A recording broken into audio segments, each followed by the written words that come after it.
एक दिन पूछा गया, भगवान आप वात्सल्य भाव कैसा रखें?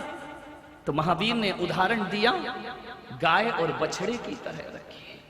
पूछा कि हे परमात्मा, इस मनुष्य को समझाने के लिए जानवर का उदाहरण क्यों दे रहे हो? आपको तो किसी महापुरुष का उदाहरण देना चाहिए। जानवर का उदाहरण मुझे समझ नहीं आता है कि समझदार ये जानवर है या इंसान है। भगवान महावीर ने कहा कि नहीं, किन्हीं अर्थों में जानवर मनुष्य से ज्यादा समझदार हुआ करता है।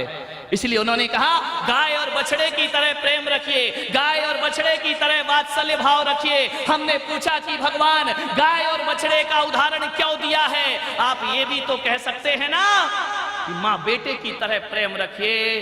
तो महावीर ने कहा कि नहीं, इंसान की माँ यदि बच्चे को दूध पिलाती है तो दूध पिलाने के बाद इतनी तो उम्मीद रखती है कि बुढ़ापे में ये मुझे पानी पिलाएगा, मुझे अपना सहारा बनेगा, ये मेरे बुढ़ापे की लाठी बनेगा।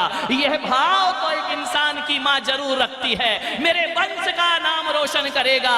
यह भाव तो इंसान की माँ जरूर रखा करती है। इसमें भी स्वार्थ है। भगवान महावीर ने कहा जब गाय अपने बछड़े को दूध पिलाती है तो बछड़े से ये उम्मीद नहीं रखती कि बुढ़ापे में घास खिलाएगा या मेरी सेवा करेगा। उसका काम दूध पिला, निश्चल प्रेम है गाय का।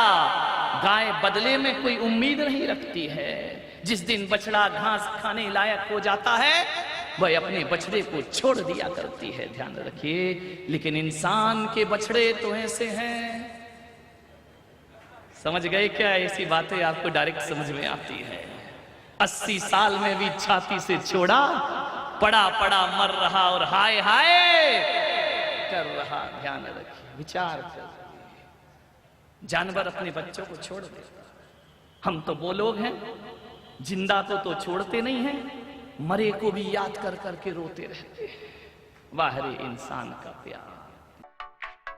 सब्सक्राइब करें टोटल भक्ति को। अब हमारे वीडियोस को सबसे पहले देखने के लिए बेल आइकन को दबाना ना भूलें। इस वीडियो को लाइक और शेयर जरूर करें। आप हमारे चैनल को सब्सक्राइब भी कर सकते हैं।